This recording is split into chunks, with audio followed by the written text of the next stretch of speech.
Just find a way. Just find a way. The Raiders found a way.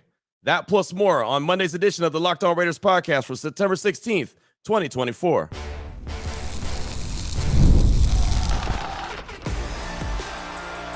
You are Locked On Raiders, your daily Las Vegas Raiders podcast. Part of the Locked On Podcast Network, your team every day.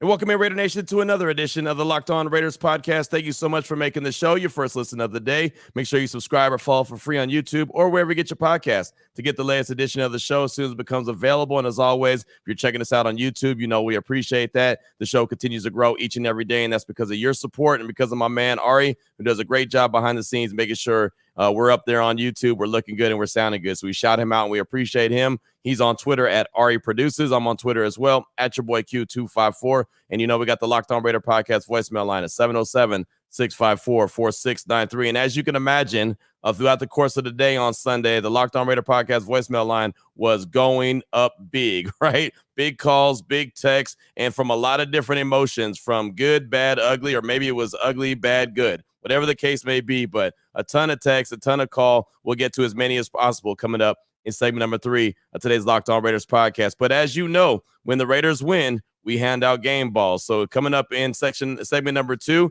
happy to be able to hand out some game balls for the Raiders' 26-23 victory over the Baltimore Ravens on the road, a game that did not look like it was going to be a game that we handed out game balls, but the Raiders just found a way to get it done. It doesn't have to be pretty. It just has to be a dub. And that's exactly what it was on Sunday. So shout out to the Raiders for sticking in there. Shouting out to Raider Nation for surviving that emotional roller coaster that was the game. But we will be handing out game balls to the ones that deserve it coming up in segment number 2. Segment number 1, we like to do news and notes on the daily. And really, it's just a recap of the game, just looking at how it got done, how the Raiders found a way to get the dub. So we'll jump right into that after I tell you about the title sponsor of the show, which is Gametime. Download the Gametime app, create an account, use promo code LOCKEDONNFL for $20 off your first purchase. And let's get right into it. And man, there's a lot to unpack, isn't there? From having a terrible first half to having a great second half, right? From the defense playing great in the first half, having some lulls in the second half, then all of a sudden tightening things up at the end. I mean, there was so much that was going on in this game, but the Raiders, they stuck with it. And they found a way to get it done. So they beat the Baltimore Ravens to improve to 1-1 on the season with a 26-23 victory. Gardner Minshew on the day, 30 for 38, 276 yards, a touchdown, an interception, and the Raiders' run game was non-existent. Absolutely non-existent. 17 carries for 27 yards. Alexander Madison did get into the end zone, though. You got to give him credit. That's 2 touchdowns on the season. But the run game was very non-existent. So it was all based off what Gardner Minshew could do with his arms. And I'll tell you right now, the Raiders looked so bad at halftime. They only had 43 yards at halftime of total offense. So at that point, and I even tweeted it out, like maybe it's time to, go look for a spark, look for a call to the bullpen. Like what can go wrong? Raiders offense was anemic. It looked terrible. So I thought, hey, you know what? Aiden O'Connell can do just as bad as Gardner Minshew is doing. But to Antonio Pierce's credit, he stuck with Minshew, and, well, Minshew was able to find a way to pull through. How did he do that? Well, he had a lot of help from Devontae Adams and Brock Bowers. Adams had 9 catches for 110 yards and a touchdown. Brock Bowers, 9 catches for 98 yards. Pretty impressive, right? And as a matter of fact, a little nugget here that I saw from that Paul Gutierrez put out there on Twitter, and it came from ESPN Stats and Information. I got to find it real quick. Devontae Adams and Brock Bowers are the first teammates in Raiders history to each have 9 receptions and 90 receiving yards in the same game. There you go. So that, again, comes from ESPN Stats Information. Paul Gutierrez put that out there on Twitter. So they did a lot of the heavy lifting, but the Raiders' offensive line is still bad. I mean, there's no way of getting around that regardless of the outcome of the game. Gardner Minshew got sacked 5 times. Right, I had people hitting me up during the game. I thought Minshew could move. Yeah, he can, but the blocking has been so terrible that there's really nothing that he can do. I mean, he was under duress, and especially in the first half, he looked like almost a deer in headlights, where he really, really looked uncomfortable. And again, when you only get 43 yards of total offense in the first half, you don't feel good about what you're doing as a team. You don't feel good what you're doing as a quarterback. And there was a lot of questions. I saw a lot of people going after Luke Getsy, and he still is TBD as far as I'm concerned. Is he the right guy for the job or not? It's only been through 2 games, but I'll tell you what, through the first half, everybody and their mother was ready to fire Luke Getsy because he did not look very good. And it's funny, if you didn't watch this game, like this is one of these games that I talk about quite a bit that, if you go to just look at the box score and say, oh, well, Raiders defense didn't do very good. Oh, the Raiders offense was, Minshew was fantastic. 30 for 38, 276 yards. Like, that's not bad. But if you actually watch the game, you know what it was. And what I mean by that is if you look at the Raiders defense, they gave it 383 total yards, 232 through the air and 151 on the ground. All of the Ravens' real offensive success, in my opinion, came in the second half, right? They didn't even score a touchdown in the first half, but they were able to get into the end zone in the second half, and they were able to start getting Derrick Henry pretty loose. I think he had like 4 yards rushing through the first half. I mean, it was really, a dominant first half by the Raiders defense. Lamar Jackson only ran 5 times for 45 yards. And again, most of that came in the second half, and Derrick Henry ran 18 times for 84 yards and a touchdown. Again, most of that came in the second half. So again, this is one of these games that you literally had to watch to understand the game flow and how it went. Because if you look at it just on paper, you're like, oh, the Raiders defense didn't do very good. The Raiders win this game because of the Raiders defense, right? They played great early on. First half, only allowing Baltimore to kick field goals and not get into the end zone. And then when they needed to have it the most, when they needed to have stops, similar to week 1, when AP didn't go for it on 4th and 2 or 4th and 1, whatever the case may be. And we all, including myself, criticized him for not going for that. He said, hey, I'm going to trust my defense to make the play.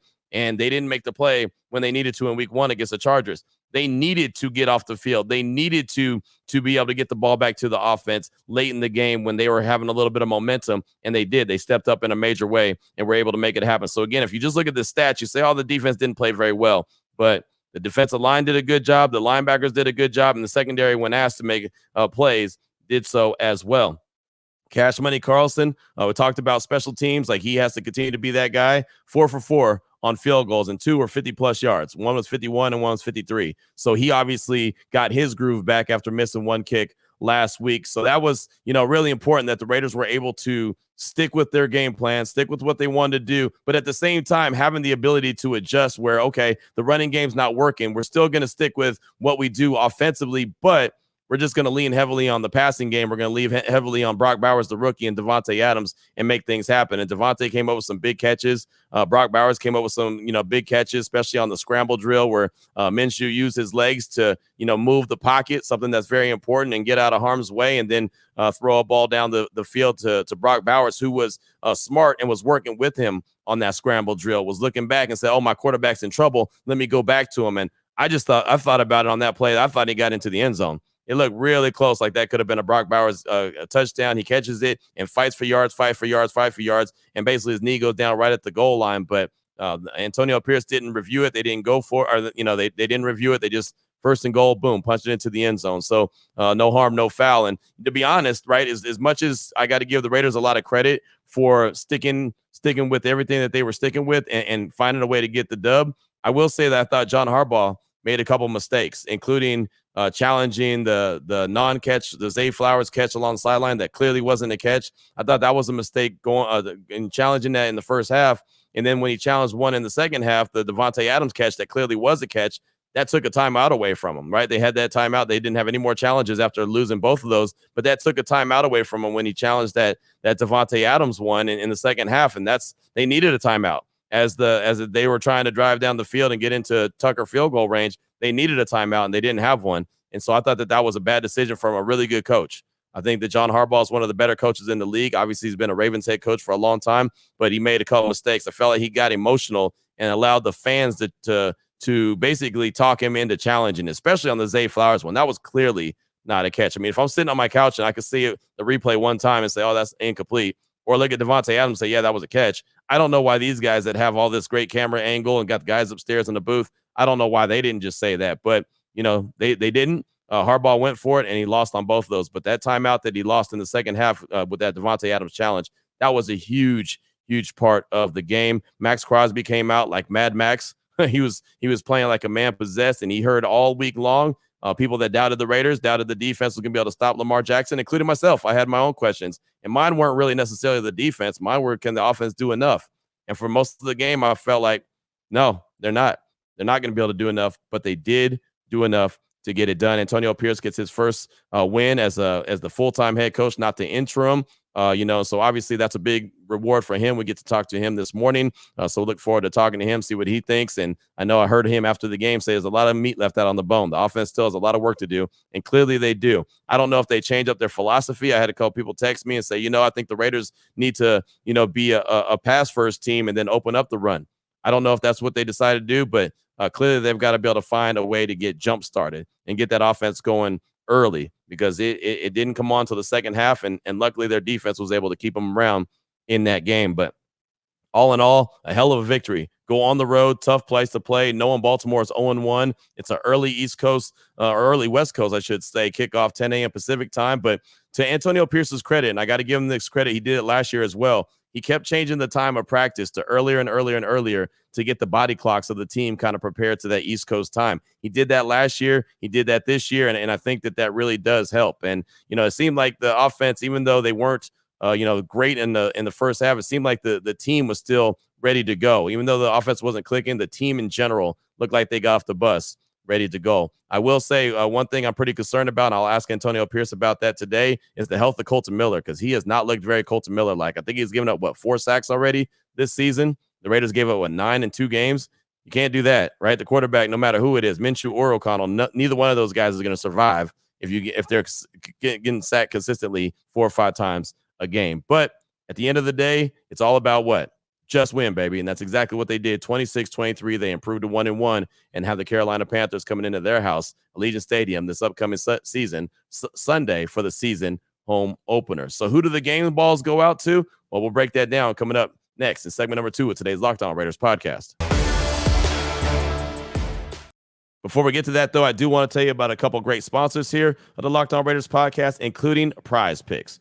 PrizePicks is America's #1 daily fantasy sports app with over 5 million active members. It's easiest and most exciting way to play daily fantasy sports. And unlike other apps on PrizePicks, it's basically you against the numbers. You pick more or less on 2 to 6 player stat projections, and you watch the winnings roll in just like that. PrizePicks is the best way to get action on sports in most states, including California, Texas, and also in Georgia. And you still have time. One Caleb Williams passing yard will get you 1 win on PrizePicks every week in September. That's right. Only 1 yard will get you an automatic win every football weekend in September. So all month long, that's 4 weeks of free W's. You don't want to miss out on that deal on PrizePicks. It's gone when September ends. And clearly there's still a couple more games left to go. Download the PrizePicks app today. Use promo code LOCKEDONNFL, and you'll get $50 off when you play $5. That's promo code LOCKEDONNFL on PrizePicks to get $50 off instantly when you play $5. You don't even need to win to receive the $50 bonus. It's guaranteed. PrizePicks, run your game.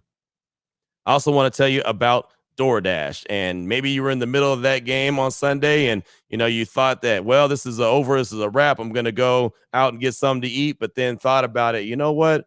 All the Raiders need to do is get a couple stops here and there. Maybe the defense can come up with a big play. Maybe all of a sudden their offense can get cooking. Well, they do have Bowers. They do have Devontae. So maybe, just maybe, that can happen. Well, that's when DoorDash would have came in very, very handy. DoorDash obviously goes to so many different places. Even around my house, there's so many places that, DoorDash can go pick your food up, bring it to the house so you don't miss any of the action. I'm always a pizza and wings type guy when it comes to football Sunday. So maybe that's what it is. And maybe you have a local spot that's near your house that you prefer as well. That's always good for game days. All you got to do right now is download that DoorDash app. Use promo code LOCKEDFALL24 for 50% off up to $10 value when you spend $15 or more on your first order. Of course, that's a limited time offer. Terms do apply. Promo is not valid for orders containing alcohol. DoorDash, your door to game day greatness. Your door to more. Download the DoorDash app now to order your game day favorites. You must be 21 plus to order alcohol. Drink responsibly. Alcohol available only in select markets. All right, Raider Nation, here we go. Segment number 2 of today's Locked On Raiders podcast. Something I'm excited to do. Hopefully we get to do this a lot this upcoming season, and that is hand out game balls. And so far through 2 games, we get to hand out game balls once. So, okay, I'm good with that, right? 1-1 on the season. Didn't look good early, but the Raiders found a way to come up with the 26-23 victory. So we definitely have to hand out those game balls. So let's go ahead and jump right into it. And I'm going to start with, the way that I believe that the team won. Right. We were going to look at the offense, defense, special teams. We'll even look at coaching. But the defense is what won this game. Regardless of what the numbers say, the defense was the heavy hitter. The defense was what kept the Raiders in this game and allowed them to have an opportunity to win it at the end. It's funny, I got a text from my mom before the game, and she said, hey, go Raiders. And I said, yeah, hopefully they can keep it close and steal it at the end. And that's exactly what they did. Not that I was some kind of, crystal ball reader or anything. I didn't look into the future. It was like, this is how it's going to happen. But that's the game plan. That's what the Raiders want to do. They want to be able to lean heavily on their defense and find a way to win it in the end. And that's exactly what they did. So we'll start out with the game balls going out to the defense. Max Crosby, no, it's a no-brainer. 2 sacks, 4 tackles for loss, a pass defense, and really just set the tone for the Raiders defensively all game long. He was down the field trying to make tackles. He was, obviously getting after Lamar Jackson, trying to get after Derrick Henry. And, it's just those are that's a really tough 1-2 punch. Let's put it like that, man. And so for that guy to play as much as he does, he always plays 100% of the snaps, never comes out the game. You know what kind of monster he is, but he was amped up. He was ready to go. There was no doubt about that from the jump that Max Crosby was ready. So 2 sacks on the day, 4 tackles for loss, and a pass defense. He now has 3 sacks on the season. And I said it a million times that I think he's going to be in the conversation for Defensive Player of the Year, but the Raiders got to do their part by winning games. Well, on Sunday, they won a game, and Max Crosby takes home a game ball from me. His running buddy, Robert Spillane, big game Spillane, whatever you want to call him, 10 tackles, 2 passes defense, and a big-time, and I mean big-time interception that was so sorely needed, right? The Raiders' offense could not get cooking. They just weren't doing, what they needed to do. The run game was non-existent. The passing game was looking so-so. The only thing that looked consistent was Daniel Carlson with what he was able to do. And I remember the Ravens were driving, and I looked over at the wife, and I was like, man, the Raiders need to come up with a turnover somehow, some way. And that's when Ja'Cory Bennett did a really good job, got his hand in there on Rashad Bateman and kind of knocked the ball out of there. And Spillane came up with it. And, he was called down. He was down at that point, but he even tried to get up and run and take it back to the house. But Robert Spillane, right, they said when the Raiders signed him last year as a free agent, he's terrible in coverage. I thought he was terrible in coverage. And, well, all he did last year is come up with 3 interceptions. That was the tie for the team, the lead of the team. And already he has won on the young season. So Robert Spillane, again, 10 tackles, 2 pass defense, and an interception. And even when he was in there just trying to run stuff, going after Derrick Henry, and he's really famous for the time when he was a Pittsburgh Steeler and Derrick Henry was down by the goal line, and Spillane with that big hit, boom, right, and got him to the ground. But he is not afraid to put his head in there and make some tackles. So another big day from Robert Spillane. Really love the game that he brings and loves what he brings as far as toughness to this Raiders defense. And, those 2 guys defensively get game balls from me.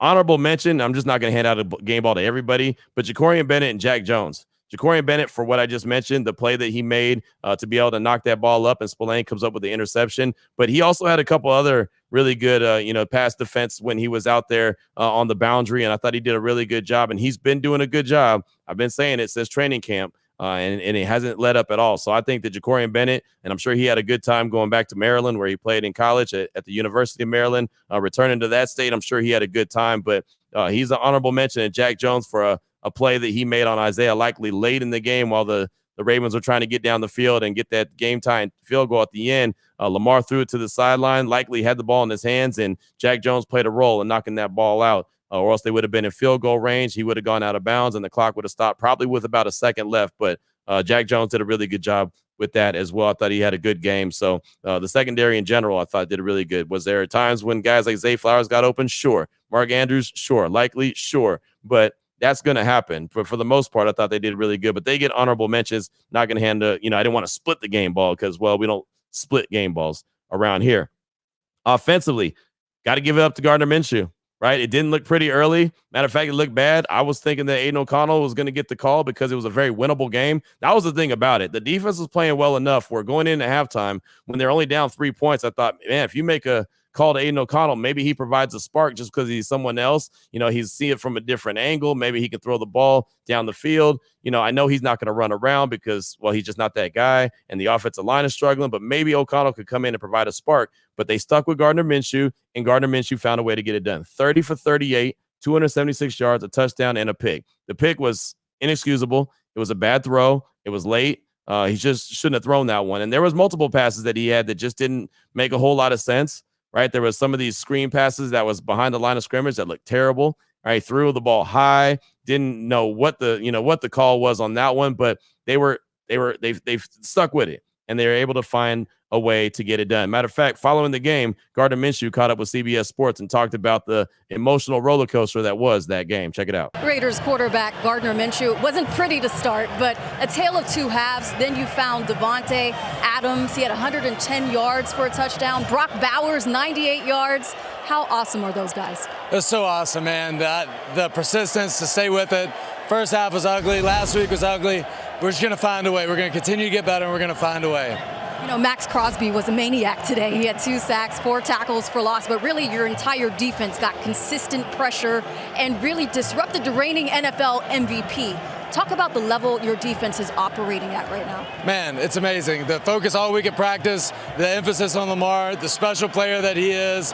I think the plan that PG had, how our guys play so hard and executed, it was amazing, man. They kept us in the game till the end. Why should people not doubt this Raiders team and what Antonio Pierce is trying to build out there with you guys?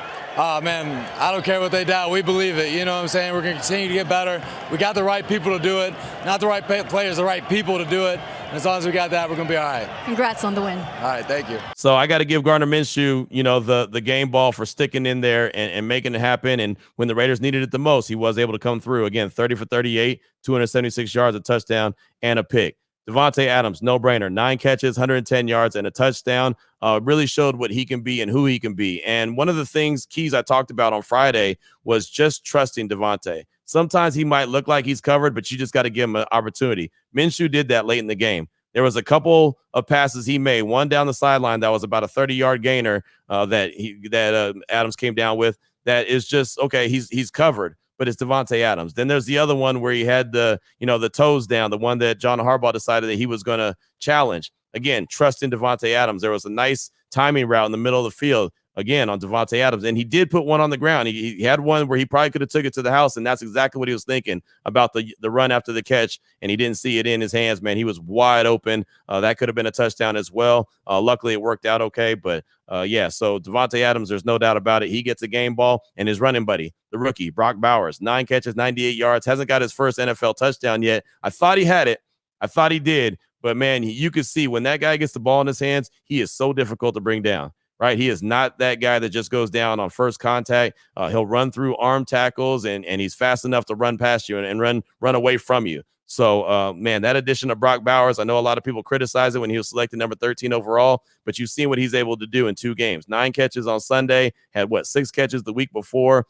He's already showing his value. And then you add in Jacoby Myers in there. That's a nice 1-2-3 punch right there. Oh, and by the way, Michael Mayer's there as well. So they've got a lot to like about offense. They just got to figure out a way to get it cooking. And again, the nugget from Paul Gutierrez and ESPN Stats and Information, Davante Adams and Brock Bowers are the first teammates in Raider history to each have 9 receptions and 9 receiving yards in the same game. So that's pretty impressive on that part.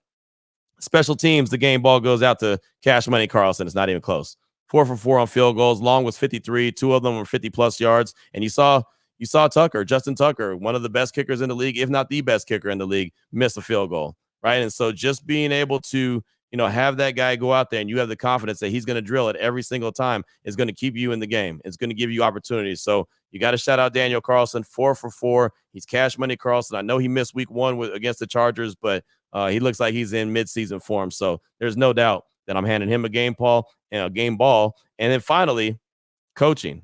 And I got to do it because a lot of folks ripped AP in week 1 for some of the coaching decisions, in-game decisions. But I thought that he had a really good game plan, even going for it on 4th and 2, even though the Raiders didn't get it. They gave Davante Adams an opportunity in the end zone. I was fine with that. I also thought that Gardner Minshew could have picked up the first down with his legs, but he gave the playmaker the best opportunity. Something I just said, sometimes he might look covered. You just trust him, right? And he even had a hand on the ball. Just a little bit better of a pass. It probably would have been a touchdown. So I was good with them going for on 4th down, knowing that the offense had been struggling, something to try to get them going. So AP, he definitely gets a game ball, and I can't forget the defensive coordinator, Patrick Graham, right? I mean, he gets a game ball as well. Knowing that you have to defend Lamar Jackson and Derrick Henry is not an easy task at all.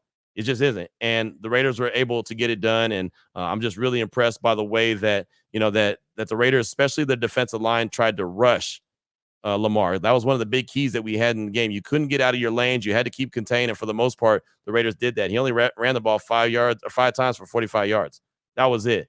So I got to give Patrick Graham a ton of credit for the game plan that he employed, and of course the defensive line that really stepped up and executed it the way that they were supposed to, because Lamar Jackson was under duress all game long. So those are the game balls that I'm handing out: offense, defense, special teams, and of course coaching as well. What's on your mind? Your calls and texts are coming up next. 707-654-4693. It's in segment number 3 of today's Locked On Raiders podcast.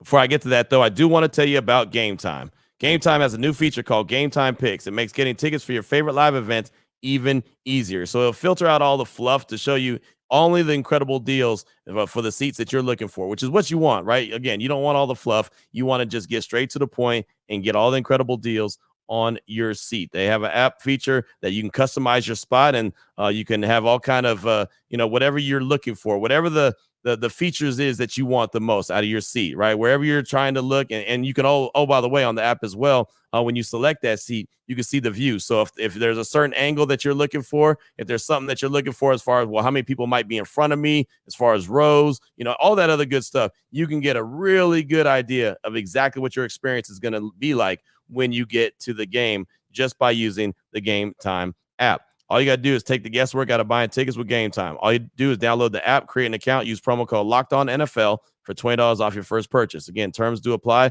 Create the account, use the promo code LOCKEDONNFL. It's LOCKEDON NFL for $20 off. Download Gametime today. What time is it? Gametime.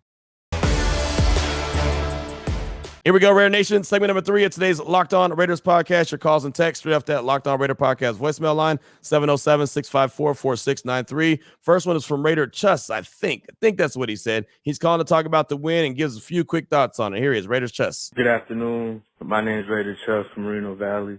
Just calling after the game. Nice W for the Raiders, especially watching them live last week.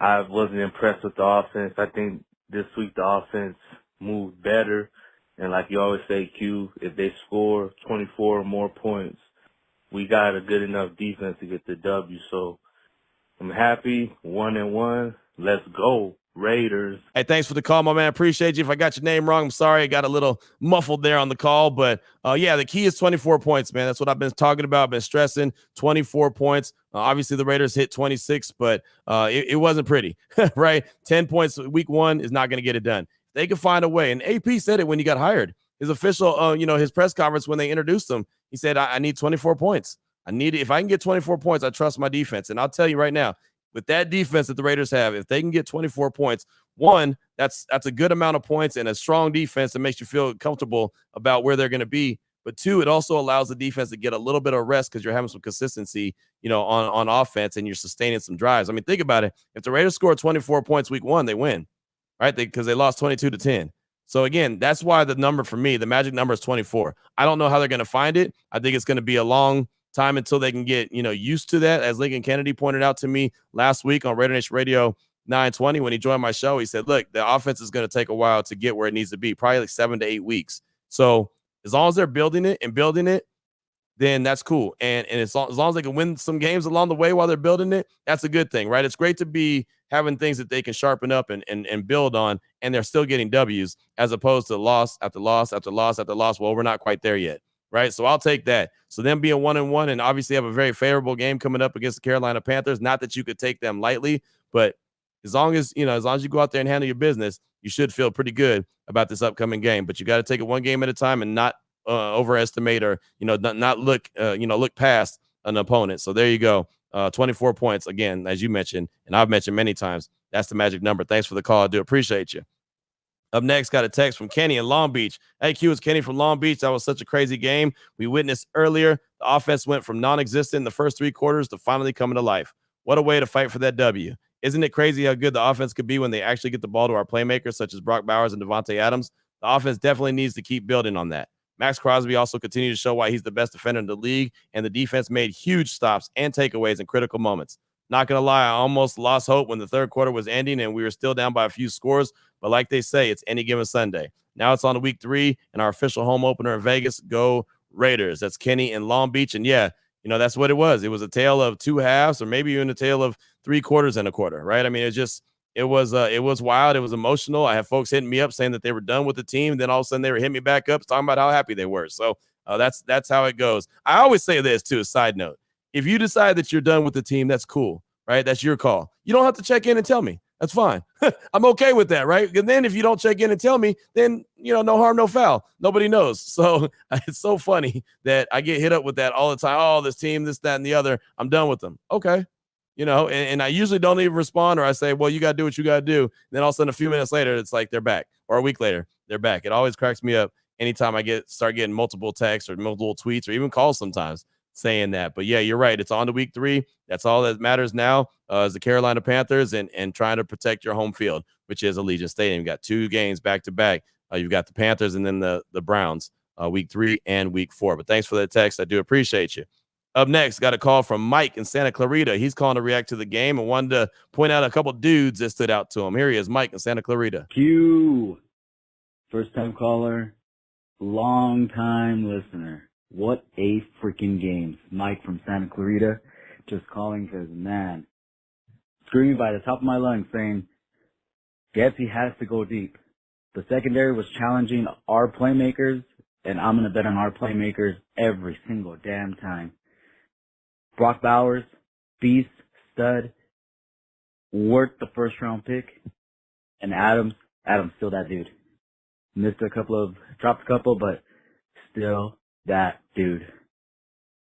Victory Monday, let's get it. Mike, appreciate the call. Adams and Bowers is tough, right? That's a tough 1-2 punch. It really is, especially when you have a guy that's technically a tight end, but he can line up anywhere in Bowers. That's that mismatch nightmare that we've been talking about. And again, shows why when he was selected number 13 overall, a lot of people at first kind of scratched their head, but then realized pretty quickly, wow, this dude is an absolute playmaker, right? He's going to help the Raiders score touchdowns. Even though he didn't get a touchdown on Sunday, you saw the big game that he had. And obviously, a guy like Gardner Minshew can get comfortable throwing him the rock. And when you have 17 on your team, you should always be comfortable throwing the ball to him. But then Jacoby Myers is almost like the X factor because he just gets open anyway, right? I mean, a lot of teams don't have the luxury of having a number 2 wide receiver as good as him, but having him there too, I mean, you can't double everybody. You really can't. So there's a lot of one-on-one opportunities, and Gardner Minshew and the offense just have to take advantage of it. But thanks for the call. I do appreciate you. Up next, got a text from Albert in Colorado. Said, keep that momentum going. Big win, but huge confidence builder for the entire team, the staff, and us. Raiders. That's short and sweet. Text from Albert in Colorado, and there's nothing I have to add to that. I think you hit it right on the head. Thanks so much for the text. Up next, we'll keep this party rolling. Daniel Friedman, he's calling in to talk about the win, what stood out to him the most, and even when the offense wasn't playing at the level it should be, what he took away from the game. Here he is, Daniel Friedman. Hey, Q, it's Daniel Friedman. I'm so excited. I was having faith. We beat the Baltimore Ravens, and we fought so hard all game. Our offensive line didn't do too great in the first half. I thought it settled down, played better in the second half, and he got Minshew some time to deliver his passes to Adams and Bowers. They both just ate up the defense of Baltimore. And Minshew had one bad pass, but he came back from that. And sometimes it's going to happen, but you just got to rebound and play better the next play. And I would like to see the leadership of Max Crosby, how he went up to him after that bad throw, and encouraged him. But other than that, we beat a very good team, the Baltimore Ravens, on the road, traveling from west to east. That's not very hard. Usually in those stats, we don't do too good. But good teams find a way to get it done, and we did it, and we're a good football team. Now we got the Panthers coming up next, and we can't overlook them. We just got to play Raider football and make the corrections, keep getting better, keep getting involved with our playmakers, and I think we should kick the crap out of the Panthers. I've always thought we had to find a way to win at least one of these 2 games on the road, and we did that. All right, go Raiders Q. I want to know what your thoughts are on the game, and also I want to know what your thoughts on maybe go get Yannick Ngakoue. I think he'd be a great signing with our low depth at defensive end. All right, thank you, Q. Go Raiders. We won. Heck yeah. Just win, baby. Big D, thanks for the call. Appreciate you. And yeah, Max, he was a monster. He had a monster game, right? He showed that leadership. I think I'm glad you pointed that out. I hadn't brought that up yet in the game. When Minshew threw that interception, that was just a terrible interception. And, Max is passing him. He's on the way back to the sideline. Max is back out onto the field. He stops and really kind of gets in his chest and was like, hey, whatever he said to him, obviously, like you said, hey, we'll get this. Don't worry about it. Keep your head up. Let's keep playing. We're going to, find a way to get it done. That's the maturation of Max Crosby. That's something, and I'll ask AP about that today. Matter of fact, I'll write this down. I'll write that down so I don't forget. But he's been talking about that. Max takes the next step by making everyone better around him, not just on the defense, but on the offense. That little thing that you pointed out, him stopping Minshew and saying, hey, we got this. Don't worry about it. Pounding him on his chest. That goes a long way. I guarantee AP is going to talk about that in pretty glowing fashion. I'll make sure, like I said, make sure to address that when we talk to him coming up later on this morning. But Daniel, thanks so much for that call. I do appreciate you. As far as Unique Ngakoue goes, I just don't think he's on the Raiders' radar, right? I mean, if you remember when Patrick Graham got hired as the defensive coordinator, he got moved on from immediately, right? Remember the Raiders went out immediately and got Chandler Jones, and then they traded Unique to the Colts. I just don't think he's what Patrick Graham and the Raiders defense want. Because if not, he probably would already be a Raider. I know that him and Max are really close. So I feel like that Max would have went and lobbied for him already to get him on the squad if he was someone that fit in with what Patrick Graham wants him to do. I just don't think that that's the case. But thanks so much for that call. I do appreciate you. And let's close things out with a text from Priscilla. Q, this is Priscilla from Riverside. It's game ball time. First and foremost, we got to give it to Max Crosby. Going into this game, I was terrified knowing what the Ravens are capable of offensively and defensively. But Mad Max got it done and wrecked the game. Defense deserves its own game ball. Second one goes to the one and only 1-7, Devontae Adams. This is what Raider Nation has been dying to see from him. Just give 17 the ball and magic happens. Third game ball goes to the Iceman. If Carlson doesn't make those crucial field goals, we lose the game. No ifs, ands, and buts about it. Let's keep this momentum going. Raiders. That's Priscilla from Riverside. Thanks so much for the text, and I agree with you 100%. That's why I gave Max a game ball. That's why I gave Devontae a game ball, and of course, Cash Money Carlson. Added a couple other guys in there like Minshew, who's really could have put his head down and kind of tucked his tail in between his legs, gone back into his shell, whatever you want to call it, but really stepped up when they knew that they needed him. They had no run game at all, so 30 for 38, being able to get that touchdown pass to Devontae and really kind of open things up. I had to give him a lot of credit. Of course, defensively, you got to give credit to Big Game Spillane as well with the tackles that he had and the interception he was able to come up with. And I give a lot of credit to the coaching staff as well. But, yeah, Priscilla, we're right there on the same page with each other when it comes to game balls being handed out. Thanks so much for that. Most importantly, hand the game ball out to the team, right? They picked up a 26-23 victory, a tough-fought victory, but it was a victory, and they're 1-1. On the season. We'll talk to Antonio Pierce later on this morning. Looking forward to that conversation. And of course, we'll bring some of that to you to the podcast coming up tomorrow. We'll have the news and notes. We'll have more calls and texts, and we'll have plenty of conversation as well as we still continue to look back at this 26-23 victory over the Baltimore Ravens. So until then, Raider Nation, take care of yourself, take care of your family, love on your family. Most importantly, as always, just win, baby.